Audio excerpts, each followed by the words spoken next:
I'm streaming mile high, I say God is so good. When I'm streaming mile high, I say God is so good. When I'm streaming mile high, I say God is so good. My God is so good to me. When I need a helping hand, God is so good. When I need a helping hand, God is so good. When I need a helping hand, God is so good. My God is so good to me. When I let the Spirit guide me, I say God is so good. When I let Spirit guide me, I say God is so good. When I let Spirit guide me, I say God is so good. My God is so good to me. I woke up this morning singing, God is so good. I woke up this morning singing, God is so good. I woke up this morning singing, God is so good. My God is so good to me. My God is so good to me. My God is so good to me.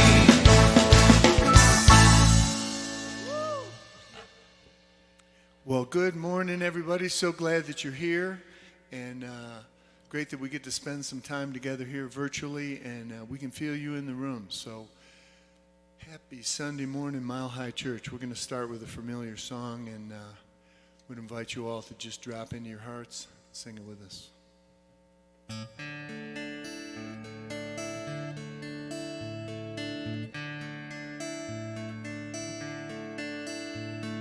Surely the presence of God is in this place. I can feel the mighty power and the grace. I can hear the brush of angel wings. I see glory on each face. Surely the presence of God is in this place.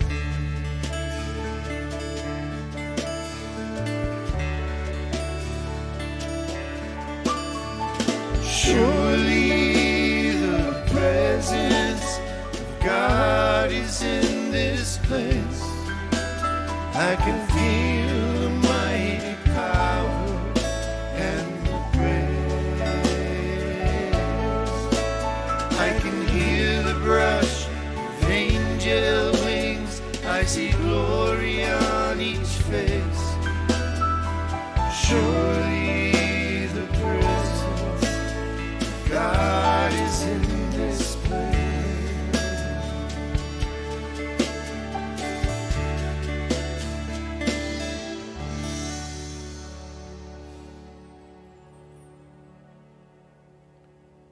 So in this moment, I declare it sacred and so precious to be still, to still ourselves, to recognize that greater life that has always been, is, and always will be.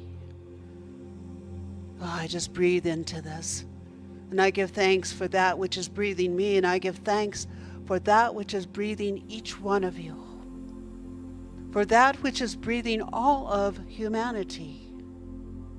For I recognize a living spirit. Call it God. It has 101 names.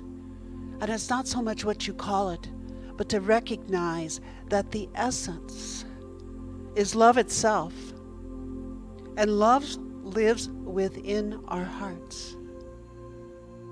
So I behold this presence of a living God. And oh, I recognize with my entire being that everything I am and everything that you are is of that divine cloth. We've all been cut from that beautiful fabric that has been woven with golden threads throughout eternity, and sense that it lives within you. Know that light is above us and it's below us and it's all around about us. And it's a healing light. So what I declare this day, what I absolutely realize, is that right where you are, the love of the Creator, that Almighty God, is ever so present. And it has its way of healing physically, removing what is not of that highest good, and bringing forth clarity. And out of that clarity, a sense of gratitude. Gratitude not for all the illnesses, but a gratitude of knowing where to tap within ourselves to recognize that we are living souls. So I offer special prayers this day for all who are ill, and for family members, and for the nurses and the doctors, and all the people that are out there on the front lines responding, that they are blessed, they are safe, and they are protected. And I give thanks for the absolute divine answer that is revealed, that brings forth harmony and peace collectively, now and forevermore. So with a deep breath, we just give thanks. Give thanks for this holiness of the sacred time together. And I just let go to that law of life itself, that love intelligence that knows the manifestation, the sincerity of these words spoken. And I say amen, amen, amen. In the silence there is peace. In the silence there is unspoken joy. In the silence there's release from a world full of chaos and noise. So I wait for these precious moments when I hear all that could never be said, and right here in this holy silence I find God, I find myself.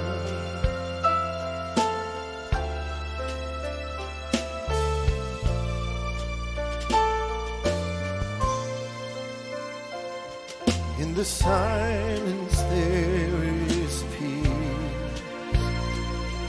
In the silence there is unspoken joy. In the silence there's release from a world full of chaos and noise. So I wait for these precious moments when I hear all that could never be said, and right here in this holy silence I find God, I find God, I find myself.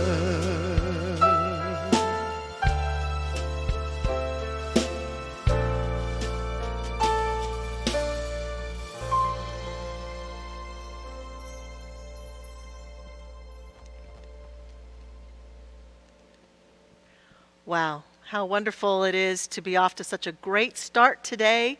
We're so grateful that you are here with us to celebrate today, and so grateful to be here on this stage today with Reverend Josh and Dr. Patty. We are blessed to be together, and we're going to have a conversation. We've been really enjoying what we're calling a living room conversation and talking about some issues that we want to discuss and that we want to bring our perspective to. And one of the things that we want to talk about today is that our teaching has at its core an ability to have a new thought, to have a new idea, to see things optimistically and positively, and that's wonderful. And at the same time, we can sometimes go there too fast or jump there and not deal with reality. And I believe that that has become known as a spiritual bypass. We've heard it referred to as a spiritual bypass. So Reverend Josh, would you explain to us more about what you think a spiritual bypass is? You're very good at explaining this, I think. Sure, and good morning, and it's so great to be sandwiched in between this great wisdom and beauty and consciousness. I'm so blessed to be here this morning, and for me, a spiritual bypass is when I try to rush the spiritual process. It's when I can recognize theoretically a spiritual truth. We're all one. Love is the most important of practices, but I don't feel it in my heart. And so when I rush the spiritual process, I lose my authenticity. And for me, an authentic spirituality always begins with accepting myself as I am. If I'm not acknowledging the negativity, the challenges that I'm experiencing, then I don't get that realization of the spiritual idea with heart and really translate it into my life. And so that's what a spiritual bypass is to me. It's not recognizing that a spiritual truth isn't always there and isn't always real. It's allowing myself to trust instead of rush the process to my deeper realization. And it seems like we're getting a lot of opportunities right now to find our balance with that. Dr. Patty, with all the things that are going on and the challenges that people are facing, what wisdom do you have for us about how not to do a spiritual bypass right now? Well, first, I really agree with Reverend Josh. It's about that trusting, and that spiritual presence is always with us. And we have to be at home with our humanness.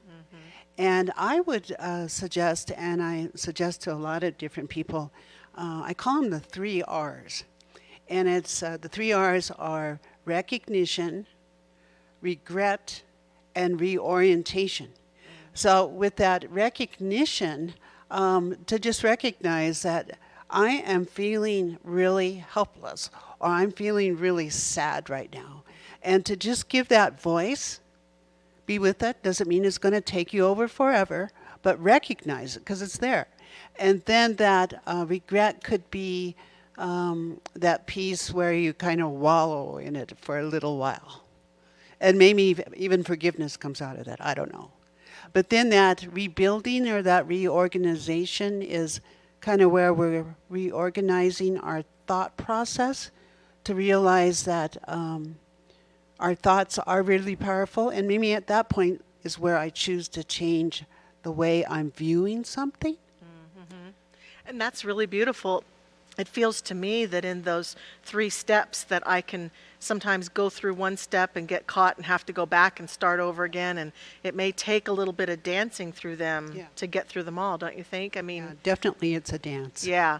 One of the greatest things I'm seeing in this is that I don't remember who said it, but I've heard said that the greatest sign of a spiritual teacher or leader is someone who can dance with paradox. And it seems like this issue we're talking about often is full of paradox because our brain wants to be so polarized in its perception of things. It's a good day, it's a bad day, it's a sunny day, it's a rainy day, I'm this and I'm that, it's good, it's bad, I love it, I hate it. And paradox is being able to do what we're talking about, I think, is be in the midst of it being both and. This time for me seems like it's filled with heartache and suffering and challenge that breaks my heart open, and it's also full of opportunity and possibility and things that are good at the same time. And that's what's hard. I think we want to take a camp out and get in one camp or the other. So I love your 3 steps, Patty. Those are beautiful, beautiful. And, for me, Michelle and Patty, balance is such an important part of my life. But balance to me doesn't mean always feeling good. It means accepting myself as I am. Because until I can accept that, I can't change or grow. And speaking of paradoxes, I know we're fond of saying, I'm a spiritual being having a human experience. But we have to remember, too, I'm a human being having a spiritual experience. And if I can't let divinity be with me when I'm down, then how can I also allow it to be with me when I'm up? And so allowing those divine qualities to be, even in those dark moments of sadness, of not seeing the whole perspective, can still help me to grow, to get to that more whole perspective, although it does sometimes take a little time to trust that process. But that's why we say, trust the process. Exactly. Yeah, very powerful. Sometimes it feels like the weather to me. I've used this example a lot. Like I know that on a rainy day or a snowy day, I've got to be geared up to be cold, and I've got to be prepared, or I'm going to freeze, or I'm not going to feel good. So I've got to just be with the weather as it is, all the while knowing that above the clouds, the sun's still there, but I have to be with what's so right now. So Yeah. that works for me a lot. The great musician Tom Waits wrote a song once called Emotional Weather Report, where he says, today precipitation is expected. And we have to honor the clouds and remember the sun's behind them. That's such a beautiful analogy, because if we don't, then we don't have our umbrella. Right. You know, we don't have our jacket. We don't have those spiritual tools that help us. And, you know, the purpose of this teaching isn't to give us a problem-free existence. It's to give us the tools Right. to confront the challenges that are before us. And I think for the most part, we're all doing a pretty damn good job of confronting this thing, which is heartbreaking at times. And yet, even, you know, when our hearts break, there's that shining light within us that can help us find, sometimes, you know, maybe we don't know how we're going to get the power a week from now or a month from now, but just enough for today, and trust that moving forward. Yeah, I believe we're living in such incredible times, times of great extremes. You speak about weather. You know, you have a storm, then you have the sun. And so it can kind of feel like we're being pulled back and forth. So trusting our humanness and to be real in the moment is such a key to be able to really get that there's always sun behind every dark cloud. There is, exactly.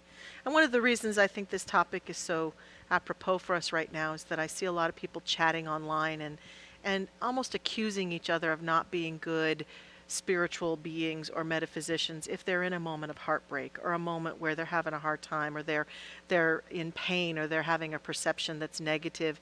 And I think that, you know, it's really important for me that we all understand that Ernest Holmes did not mean this to be a teaching of denial.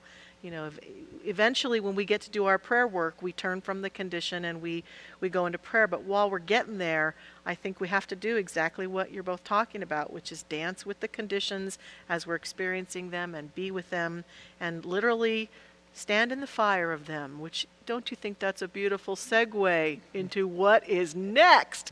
Because what's next is that we get some beautiful music from our own singer, songwriter, minister extraordinaire, Dr. Barry Ebert.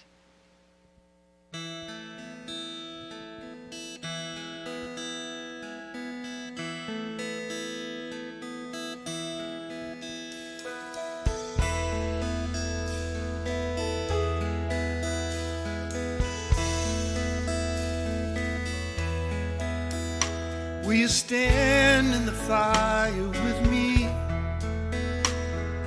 and help me hold my ground?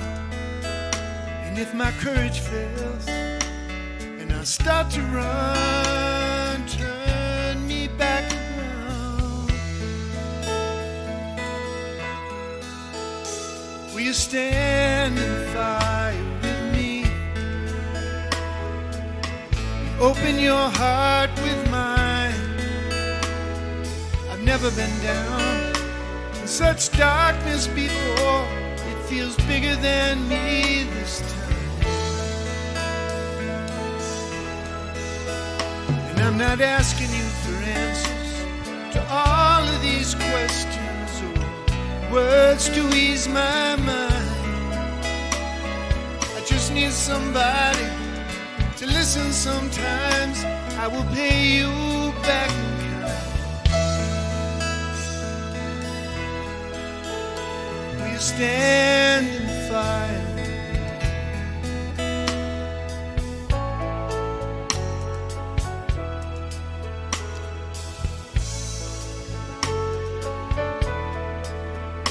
Will you stand in the fire with me? Tell me if you hear a sound after I call out to God for some kind of sign. Won't you show me that you're still around? Will you stand in the fire with me? Tell me that it's true, that there's a sunrise out there somewhere. Well, I'm gonna smile, that there's hope for folks like me and you. And I'm not asking you for answers to all of these questions or words to ease my mind.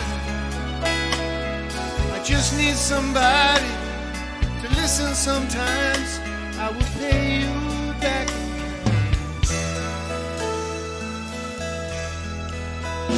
Will you stand in the fire with me?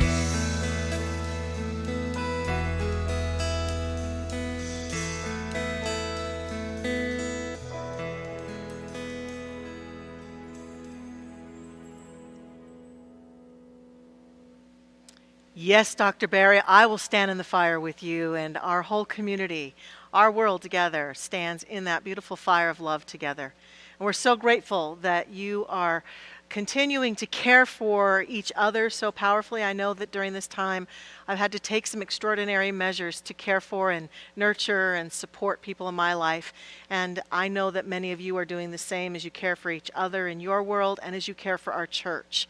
We have seen cards and letters and all sorts of communications coming in, people saying thank you and expressing their gratitude, and we so appreciate it, and we are reading them and we're grateful. And many of you are having to extend extraordinary care to care for our church financially. You're having to find new ways to donate, such as a text. How do I donate via text? I've never done that before, and many of you have navigated that in order to continue to lift up Mile High Church. So we encourage you to continue your efforts, and we want you to know how grateful we are for those gifts and how blessed we feel, and it just is such a joy to watch that circulation. So once again, you can text to Mile High Church, you can go to our website, you can mail in gifts, and we appreciate all of those efforts. Thank you, thank you, thank you. And we also have been blessed by many thought leaders that we have asked to talk with us and let us interview them and bring wisdom. And in February, we had a really powerful woman here named Dr. Sue Morter. She did a workshop, and we had a whole bunch of people attend her workshop and really loved everything she said. And I got to interview her, and she's bringing some beautiful tools to us today. So please enjoy this video with Dr. Sue Morter.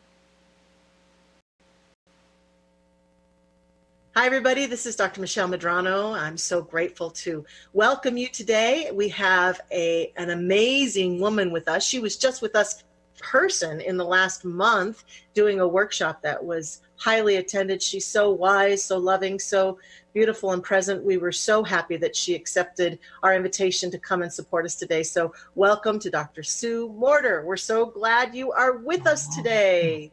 Thank you. Absolutely. It is my great joy. Hello, everyone. It is so lovely to even be connecting with you through the ethers in this moment.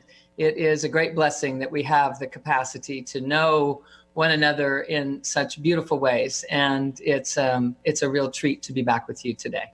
Thank you. It's great to feel so connected. And I know that our congregation really enjoyed their time with you last month. And so we would love to hear your heartfelt wisdom about how people can support themselves and support their health and their well-being during this time of challenge. So what wisdom do you have for us, Dr. Sue? Yes, oh, absolutely. It's very, very important that we allow our systems to feel what we're feeling.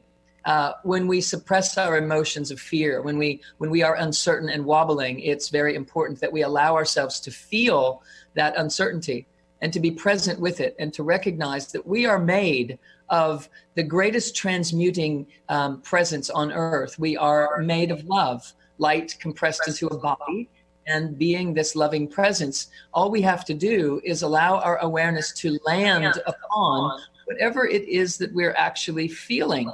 When we come aware of it, it automatically starts to unpack as an isolated package of separate energies that has the ability to weigh us down or interfere with the natural flow that's trying to flow through our bodies. And so when we come present to it and just notice, I'm feeling agitated, I'm feeling angry, even if you can't name the feeling.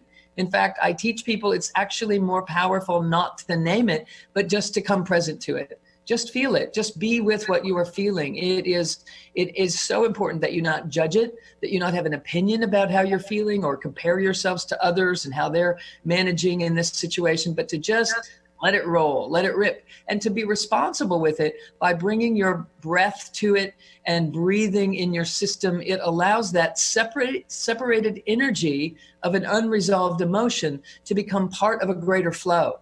It becomes a contribution to your empowerment rather than something that bogs you down, that you stuff and then have to outrun and exhaust from outrunning it, causing your immune system to decline. So we want to allow the chemistries of our body to be supportive to our immunity, but not to be focused on protection and surviving and those kinds of dispositions. A disposition of taking on this whole situation as an opportunity to notice how I am in the face of uncertainty. What do I do when I can't count on my regular patterns and rhythms and those things that I've become accustomed to? Inside those patterns, we also become a little lazy. Inside those habits, we become not engaging in our true passionate, fiery selves. So what is happening right now in this global sit down, this global opportunity for us to be present with ourselves is a real opportunity for us to rearrange our habits and our patterns and our ways of thinking, to come present to what would I choose? If I could just have a do-over, what would I begin with right now? Because everyone is being given an opportunity to assess that at the same time, which means the whole bandwidth of human consciousness is available for revamping. Everyone is on pause. And what we choose in this moment has a better opportunity to pierce through the veils of this collective consciousness of reactivity and disempowerment and victimization. So we're seated at a place to take charge of not only our lives, but making a contribution to the bandwidth of human consciousness globally, at large, right at this moment. Wow, that sounds like a big opportunity for us, and I've loved everything you've said today, and especially was reflecting upon how sometimes people feel nervous to feel their emotions, and I hear, I'm afraid if I start to feel it, I will never be able to stop. And that becomes an excuse not to do what you're talking about, which is breathing into it and allowing it to pass. And I always tell people, I've never seen anybody who started and couldn't stop for their whole life, you know. Right. So I think it's really a beautiful invitation that you're inviting us into those feelings, because they're intense right now, aren't they? They are intense, and they are piggybacking on all of the past varieties of similar vibrations that we've been able to stuff all this time. So if you're feeling something right now and it feels huge, it's important to realize I have an opportunity to not only clean house on this thing, but I can clean house on this other stuff that I've been stuffing back there all this time. And right now, everyone might be saying, oh, if you only knew what I've been stuffing back there, I don't even want to touch that. It's important to realize that it's a vibrational similarity. It's not that you have to deal with all of those past things in a linear fashion, magnifying themselves exponentially. This is a quantum house cleaning that we're doing. When we come home to what we're feeling, and if we're willing to breathe with it, we will transmute it. It's what happens is we feel these feelings and we start holding our breath. Do not hold your breath. Breathe in your belly. Allow the breath to be the transmuting catalyst, because it is, that will allow these energies to unpack. And actually, what these energies are that we've been stuffing, that are fear or anxiety or uncertainty or angst or frustration or whatever it may be, they are passionate power that has been encapsulated and stuffed down, because years ago we didn't know what to do with energy, so we stopped them, we stuffed them. They are truly the passion that allows this energy to rise up through our system and eventually even pierce the primitive brain and access our own Christed consciousness, our ability to hold the space for the divine in our lives every single day. So if you'll have the wherewithal to just sit and breathe with it and trust and know that there is only one thing that is ever happening, and it is good, and it is in support of your evolution, your awakening to ourselves as true, full spirit beings, that if we'll allow these energies that are uncomfortable to just be embraced, to just have them and be with them and just explore it for a minute or two, if that's all you can handle today. And tomorrow, maybe 3 or 4 minutes can come with it. Up to 5 minutes, 6 minutes of pure presence can transmute decades of stuffing vibrational frequencies that are trying to facilitate our empowerment in this life. So don't be afraid that it will never stop. Of course it will stop, because it will infuse itself into the things that you're already comfortable with. When you become comfortable with the things that you were uncomfortable with, your bandwidth begins to increase and increase and increase. And that's what we came here to recognize. We came here to know, I've got this. I can handle this. In fact, bring it on so that I can experience my power in the glorious presence of our faith and our hope and our trust and our belief, and allow that to come to life so that it's more than a belief. It's a knowing of the truth of who we are and what it is that we're here on this planet to experience. Beautiful, beautiful. Thank you so much, Dr. Yes. Sue. You are so wise and have given us great gifts in this recording, as well as in the world with your books and other work. And so we so appreciate you and bless you as you continue to support other people. Thank you for being with us today. Absolutely. Reverend Michelle, I have to say that I so appreciate what you are bringing to Mile High, and I love your entire community, and the experience that I had when I was there recently was so fulfilling. And I'm so looking forward to being able to come back again. I was supposed to be back already, but the travel isn't allowing us to do that. But I do look forward to when we get to make that happen. You have gathered an amazing collection of people in your community, and this is what the world needs more of. So thank you for what you're doing. Thank you. Thank you. Stay well. See you very soon, I hope. Yes, blessings to everyone. Namaste.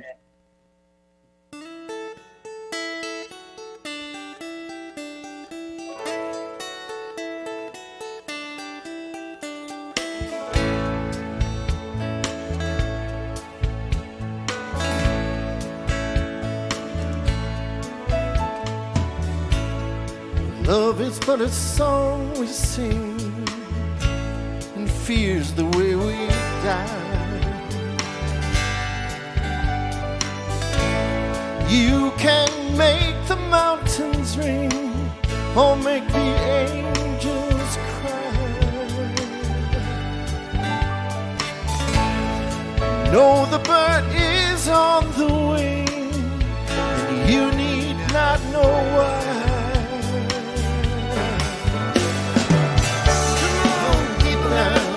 Smile on your brother, everybody get together, try to love one another right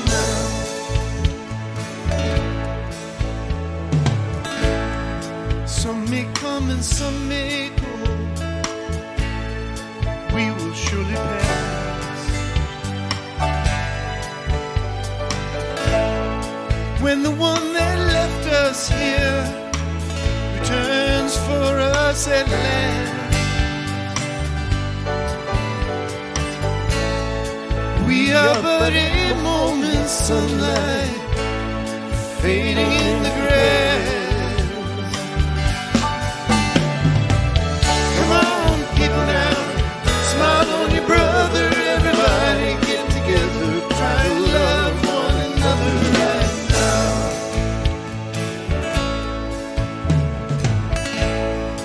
If you hear the song I sing, you must understand.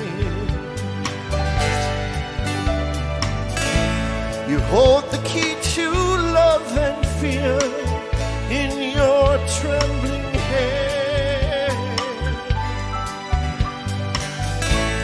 Just one key unlocks them both. It's there at your command.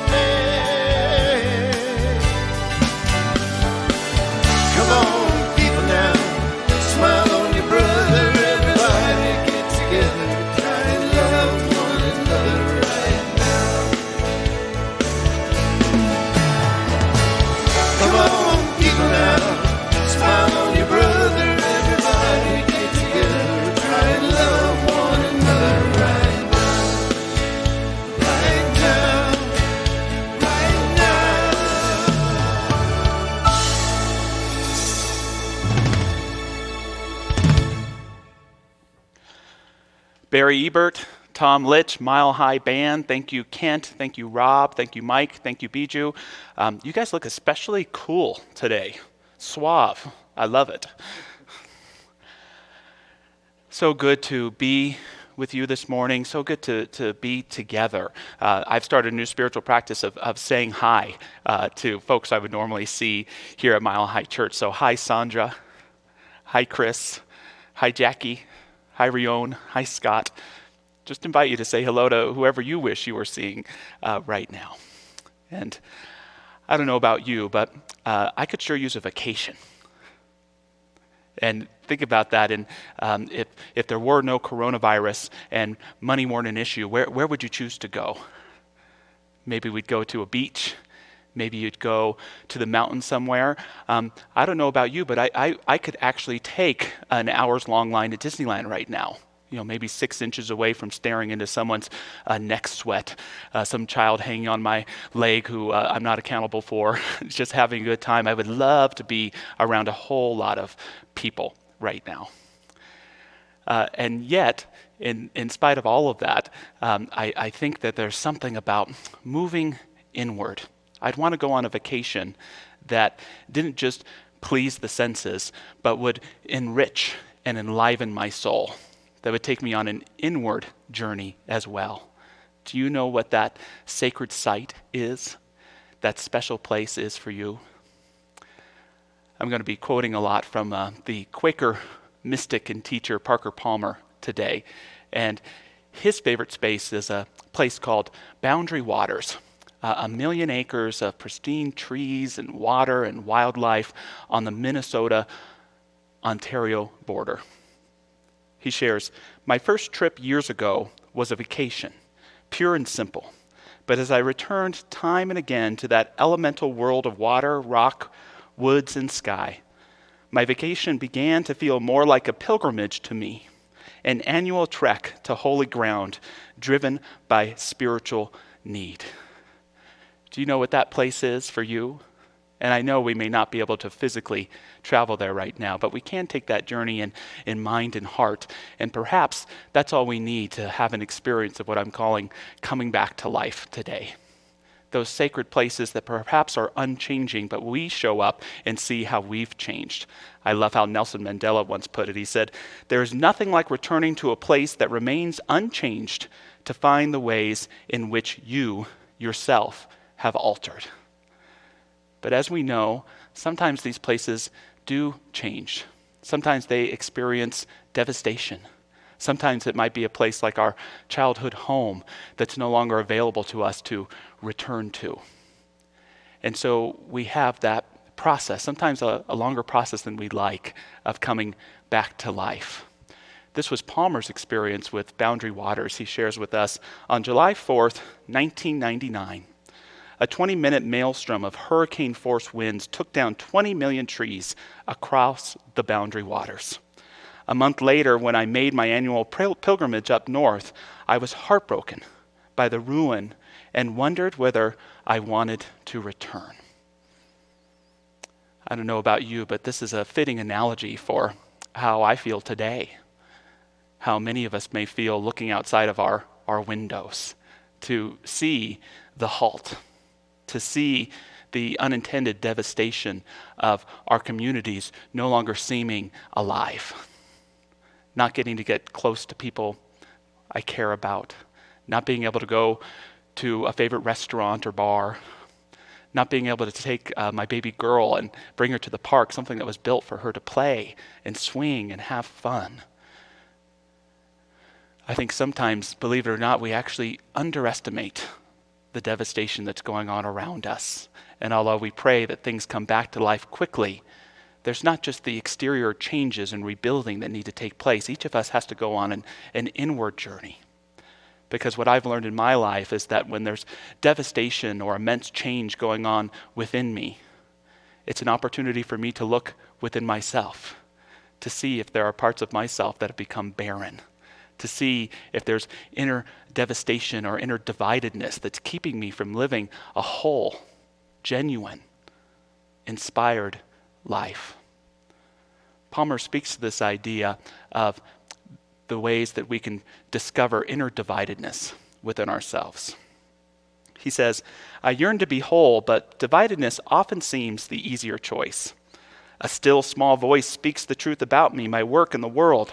I hear it and yet act as if I did not.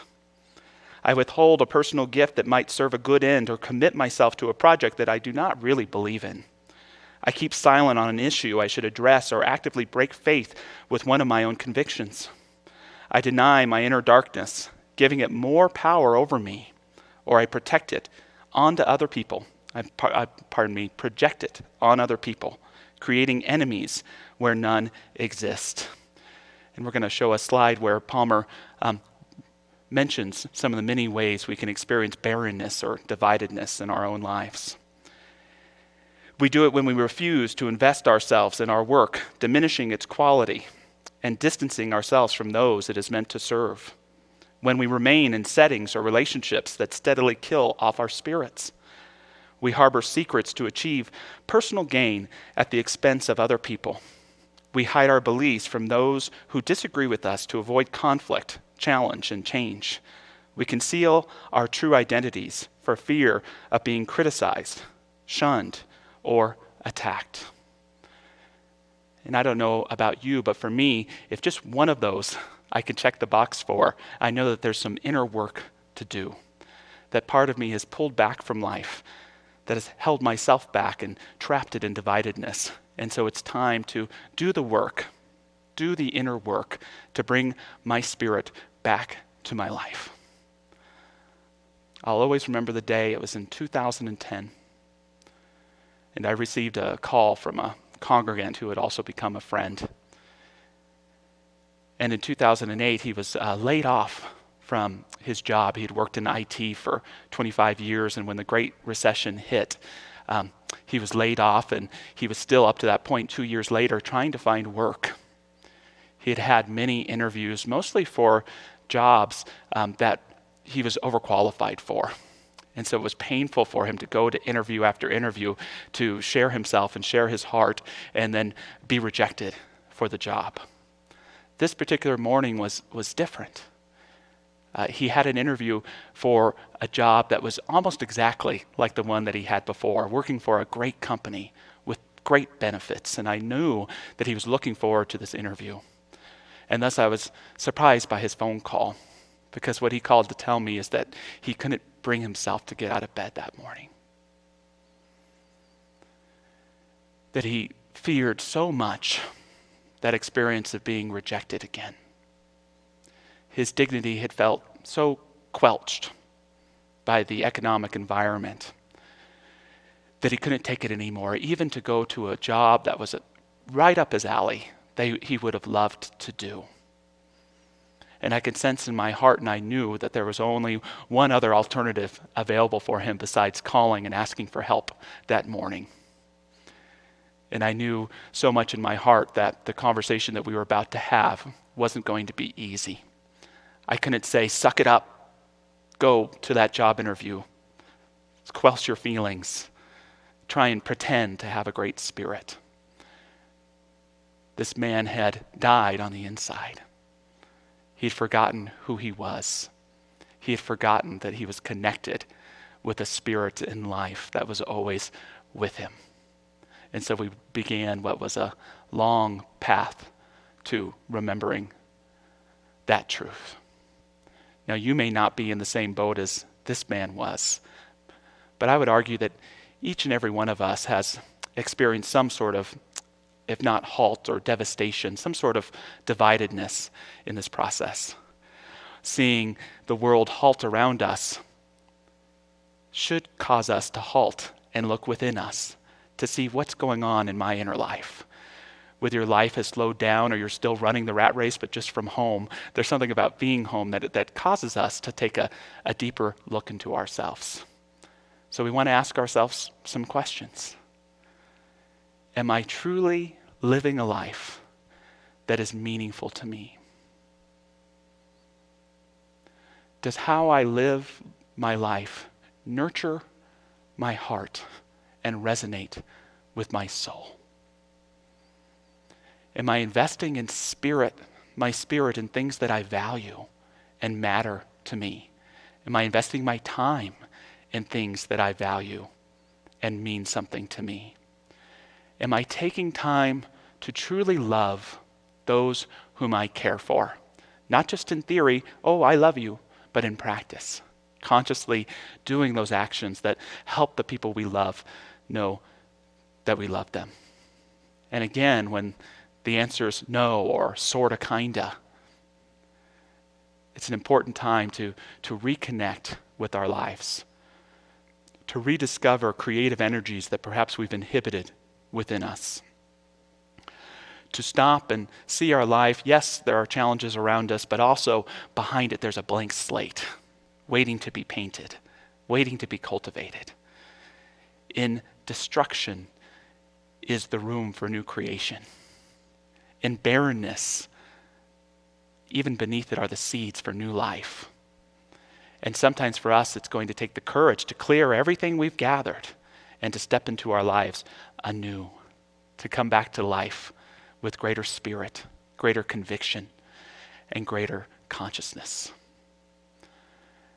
An affirmation that's kind of saved me through this time came to me almost as soon as this crisis began, and it was, I will find as many opportunities as there are challenges in this crisis, and I will spend as much time on those opportunities as on the challenges. That first part for me, to be honest, wasn't all that hard. Being a part of such a creative, innovative church, we were able to see the challenges. Oh, we can't have people on campus. Let's create dynamic online services that speak to people's lives during these times. We're in economic insecurity. Let's create free donation-only classes. In personal life, how can we get Nancy June on a swing? Well, we're going to have to buy one and put it in the backyard. What was more difficult for me was spending time on those opportunities. I've learned a little bit about myself in this time, and that is I waste too much time on the challenges. That when there are difficulties in front of me, that I forget that actually focusing on the opportunities helps those challenges take care of themselves. But too often I get stuck weaving in my mind about a conflict I might be in with someone, or worried about a criticism I've received or what someone else thinks about me. I spend too much time in the problem that I don't focus on the opportunity of being in the creative energies to find the solutions. And it's an amazing thing to discover that by being willing to connect with our creative source, even doing something that may be unrelated to the problem, journaling, painting, taking a walk, can allow the challenge to lose the power I've given it so that it can find its way to a solution. This has helped me rediscover my own creative energies in my own life. And I want to share with you today some tools for coming back to life. And it must be really inspired by Dr. Roger, because I've created an acronym today, and it's called GROW.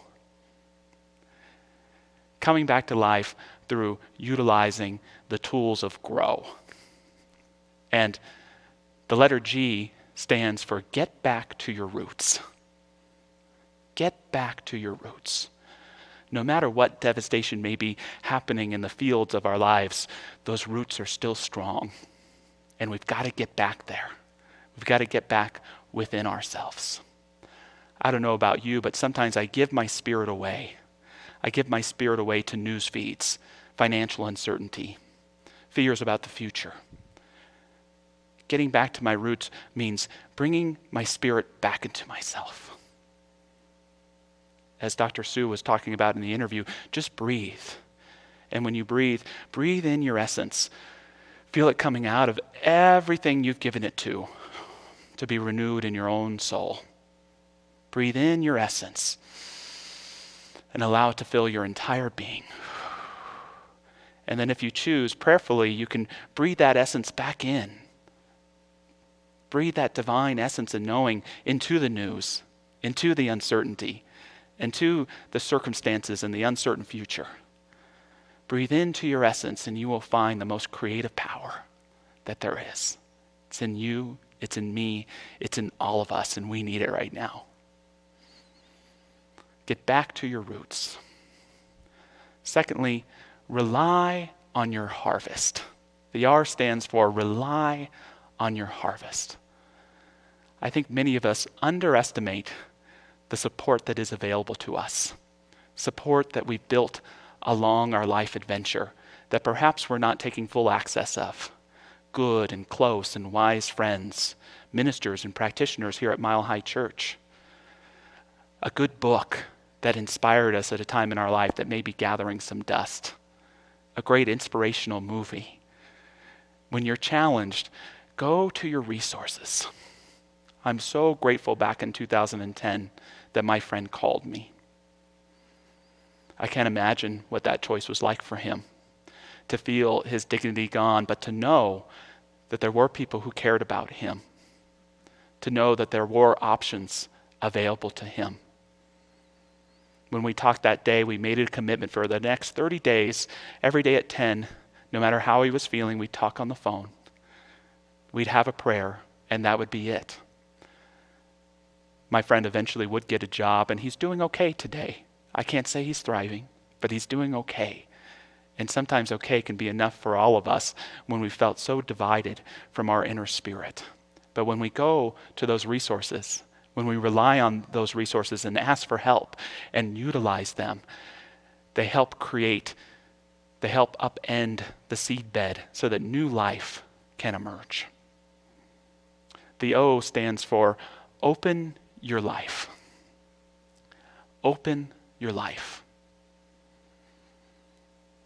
A lot of us, when things break down, we try to take the structures that have been broken and try to use them to rebuild.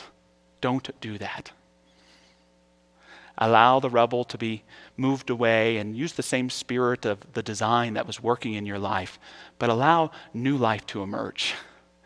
And if we don't clear out the rubble, if we don't clear out the soil, that new life cannot emerge. I love how Parker Palmer shares his return trips to Boundary Waters. He says, on each visit since, I've been astonished to see how nature uses devastation to stimulate new growth, slowly but persistently healing her own wounds. Nature knows what to do. Our inner spirit knows what to do. We may not be able to control some of the negative effects of this crisis in our lives or in the lives that we love, but we can clear a space for what's new to emerge. One of the greatest pieces of religious wisdom I've ever heard actually came from Lucille Ball from I Love Lucy. She shared, I have an everyday religion that works for me. Love yourself first and everything else falls into line. Love yourself first, and everything else falls into line. At one level, that may sound sweet, but at another level, it demands courage to care for your body, to love yourself, even in moments of frustration or when you're in a bad mood, to accept yourself where you are. But my message to you today is coming back to life starts by caring for this vessel, caring for your soul, so that your soul, your body, your spirit, your psychology, your emotions can live in balance once again. And when we do that, that's when the fruits start to grow. That's when the new plants emerge. But we have to be willing to let go of the life we lived, to step into this new life that is raring to go for our thriving, for our inspiration, and for our heart. Self-care isn't about selfishness. For when we truly care for ourselves, it's not only a blessing for us, but for everyone around us. Remind your partner of that in your home right now. Care and love yourself and let everything else fall into line. The last part of grow, the W, stands for wholeness. Wholeness. What does that mean to you? Wholeness. For me, it means that I can no longer live a life as a whole person that is divided. I can no longer allow myself to live a whole life that is divisive. I can no longer allow myself to live a whole life that's lived only partially. Palmer shares quite profoundly, the thing about wholeness is once you realize you're whole, you must live your whole life. See, it can be a cursed aspect for those who don't want to live on high. For those of us who don't want to live from our heart. It takes courage to live your whole life. And that doesn't mean you can't experience brokenness or dividedness or divisiveness. I experience those things every day. But can I do so from a place of my wholeness within myself? From when even though I can't see the new sprouts of leaves and fruits, can I know that their seedlings are there within me and take care of myself so that wholeness can come forth? Palmer goes on. He says, wholeness does not mean perfection. It means embracing brokenness as an integral part of life. Knowing this gives me hope that human wholeness, mine, yours, ours, need not be a utopian dream if we can use devastation as a seedbed for new life. The teacher, Karen Miller, says we settle in the sheep turds because that's how the fruit trees grow. Don't be afraid of these challenges in your life. What's in the garden is in the garden. But trust what's in your roots is an inner wholeness that if you choose and have the courage to live from it, will give you everything that you need to find grace, clarity, and love. And that grace, that clarity, and love, my friends, is the most creative thing I know of. Let it bless you. Let it bless those you love. Let it bless everyone around you. Coming back to life in wholeness, in openness, relying on our harvest, being willing to live from our roots. Live from your roots and trust what they grow, and we'll all grow through this together. As we move into affirmative prayer, I just simply honor all of our practitioner prayer partners that are in the world today, whether they're a part of Mile High Church or any spiritual institution, this consciousness that's just lifting us all up. May it lift you and I up even farther today. And in a slight turn from our normal affirmative prayer, I'm just going to share some words from our founder, Ernest Holmes, from this thing called you. He shares and he prays, I realize that there is a divine presence at the center of my being. I let this recognition flow through my entire consciousness. I let it reach down into the very depths of my being. I rejoice in this realization. The perfect life of God is in and through me in every part of my being. As the sun dissolves the mist, so my acceptance of life dissolves all pain and discord. I am free because the spirit of life in me is perfect. It remolds and recreates my body after the likeness of the divine pattern of body which exists in the mind of God. Even now, the living spirit is flowing through me. I open wide the doorway of my consciousness to its influx. I permit this physical body to receive the living spirit in every action, function, cell, and organ. I know that my whole being manifests the life, love, peace, harmony, strength, and joy of the Spirit which indwells me, which is incarnated in me, which is my entire being. I am now made vigorous and whole. I possess the vitality of the infinite. I am strong and well. The life of the Spirit is my life. All of its strength is my strength. Its power, my power. Its body is my body. Every breath I draw is a breath of perfection, vitalizing, upbuilding, and renewing every cell of my body. I am born of the Spirit. I am in the Spirit. I am the Spirit made manifest. And so it is.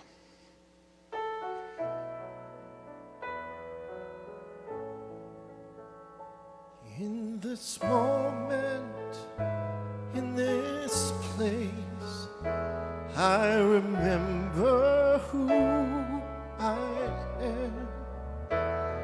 letting fear and worry fall away from me. I open my eyes and see there is only love. There is only love. A love that heals, love that sets us free.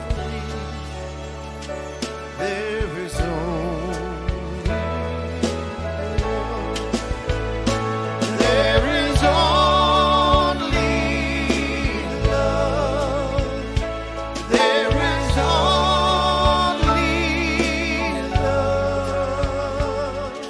A love that heals, love that sets us free. There is only love.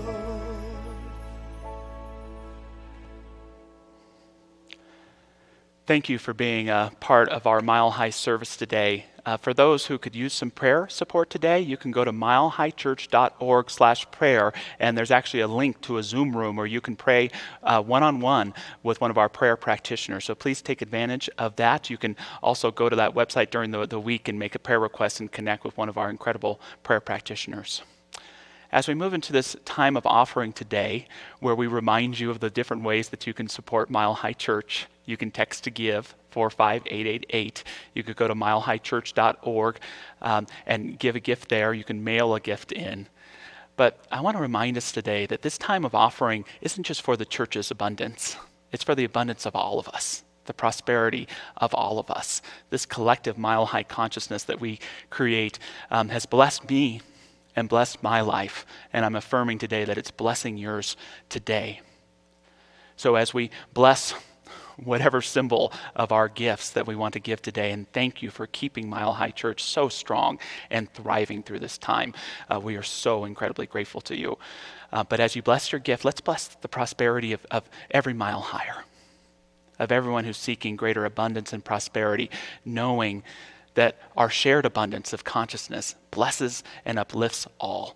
So let's take that gift in honoring the church, but one another as well, as we say our affirmation together. Divine love, as me, blesses and multiplies all that I am, all that I have, and all that I circulate. And so it is. And today's offertory is going to be for all of our friends. We're here to support all of you, and we're here for our friends out there. And in particular, today we'd like to dedicate this to one great friend who's been with us he's probably played here the first time maybe 20 years ago. He's been playing regularly here over 12 years. Blake Eberhard has been an incredible, huge part of this music ministry. What a talent, what a friend. And so Barry and I have a song for Blake and for his wife Gail as they move on to another part of the country, and he's going to be very welcomed there in the music community, no doubt. And we're going to miss you a lot. So this is for our friend Blake. You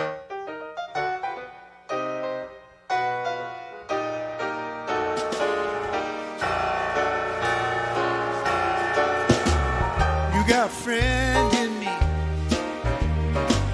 You got a friend in me. When the road looks rough ahead and you're miles and miles from a nice warm bed, you just remember what your old pal said, boy, you got a friend in me. You got a friend in me.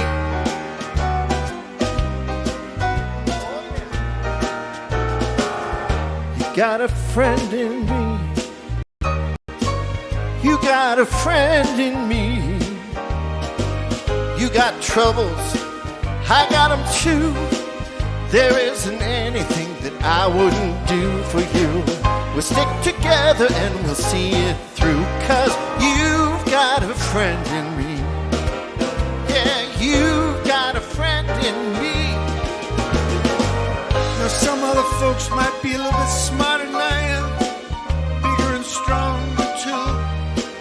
Maybe none of those folks ever gonna love you the way I do. the years go by. Our friendship will never die. You're gonna see it's our destiny. You got a friend in me.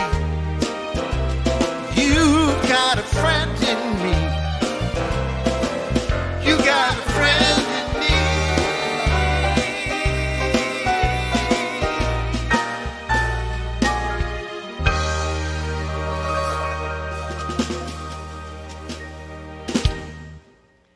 Thank you so much to Blake and Gail. What a great tribute to them.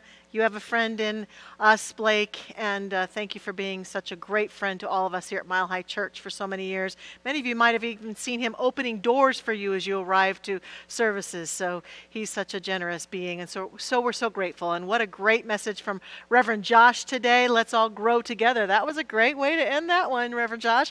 And today we have some other great things going on. At 11:30, our youth and family ministry, our kids and adults are meeting on Zoom, and you can see by the slide that we've got up for you that you can go to our website and connect. And so there will be some time for families to gather together and kids to gather together and have a little bit of church time together. So we hope that you will do that.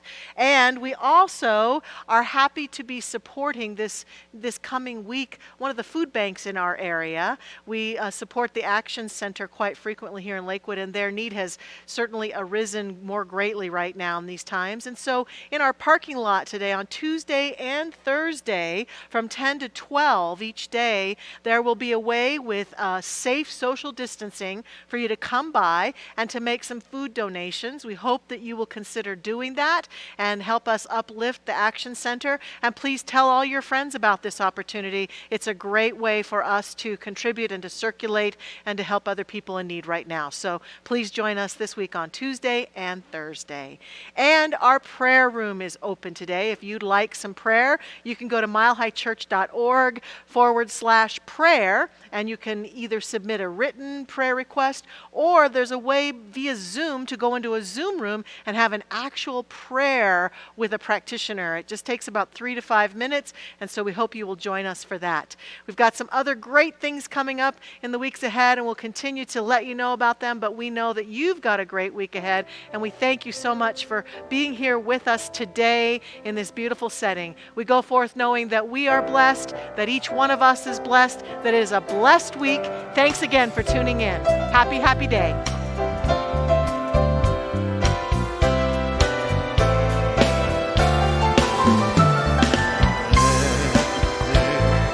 Peace on earth, and let it begin with me.